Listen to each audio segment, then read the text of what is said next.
ప్రతి అక్షరం ప్రజల పక్షం. HR9 న్యూస్ టీవీకి స్వాగతం, సుస్వాగతం. శ్రీ సత్యసాయి జిల్లా బుక్కపట్నంలో నరసింహస్వామి దేవాలయంలో వైసీపీ నాయకులు మరియు కార్యకర్తలు ముఖ్యమంత్రి చంద్రబాబుకు మంచి బుద్ధి కలగజేయాలని పూజలు నిర్వహించారు.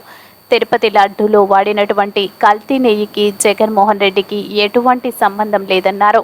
తెలుగుదేశం జనసేన పార్టీ కలిసి హిందువులు జగన్మోహన్ రెడ్డి వ్యతిరేకం కావాలని చేస్తున్నటువంటి దుష్ప్రచారమని, ఇలాంటివి మానుకోవాలని, అంతేకాకుండా వైసీపీ నాయకులను కార్యకర్తలను ఇబ్బందులకు గురి చేస్తే సహించేదే లేదు, దేనికైనా వెనుకడబోమని హెచ్చరించారు. ఈ కార్యక్రమంలో ఔటాల రమణారెడ్డి, శ్రీలత, గోవర్ధన్ రెడ్డి, శ్రీధర్ రెడ్డి, పతాంజలి, ఈశ్వర్ తదితరులు పాల్గొన్నారు.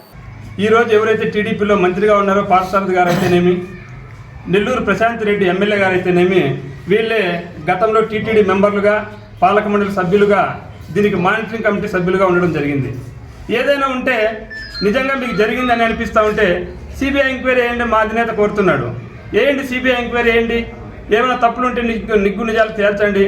అంతేగాని మీ 100 రోజుల అసమర్థ పాలనను కప్పిపుచ్చుకోవడానికి ఇలాంటివి తీసుకొచ్చి ప్రజలను గందరగోళానికి గురి చేసి ఇలాంటివి చేయడం ఖచ్చితంగా తప్పు. ఇది పైన భగవంతుడు అనేవాడు ఉన్నాడని నమ్మే వాళ్ళలో మేమంతా కూడా మొదటి వాళ్ళం. ఆయన ఎవరికే శిక్ష అయ్యాలో ఖచ్చితంగా రాబోయే కాలంలో ఇది ఎవరి తప్పైనా కూడా ఆయన శిక్ష ఆయన ఖచ్చితంగా విధిస్తాడు. భవిష్యత్తులో ఇలాంటి దయచేసి ఈ హిందూ సాంప్రదాయాల్లోకి రాజకీయాలను తీసుకురావద్దని మరీ కోరుకుంటూ, ఇంకొకసారి ఇలాగే జరిగితే రాబోయే కాలంలో వైఎస్ఆర్సీపీ పార్టీ తరఫున మేము ఎంతవరకైనా ఆందోళన చేయడానికి కానీ ఏదైనా కార్యక్రమాలు చేయడానికి కూడా మేము సిద్ధంగా ఉన్నామని తెలియజేసుకుంటున్నాం. రోజు జూలై నెలలో 23వ తారీఖు బయటకు రిపోర్ట్ వచ్చిందని చెప్తున్నారు. జూలై తర్వాత ఆగస్టు, సెప్టెంబర్ నెలలో మీరు రోజు బయట పెట్టారు. కేవలం అధికారులను కనీసం జగన్మోహన్ రెడ్డి గారిని ఏదో బదనాం చేసి ఆయన హిందువులకు వ్యతిరేకంగా చేయాలని కుట్రతో మీరు ఈ కార్యక్రమాలు చేస్తారు. అదేవిధంగా ఇంతవరకు ఈ చర్యలు ఈ రోజు వరకు కూడా ఒక చిన్న అధికారిపై కూడా చర్య తీసుకోలేదు.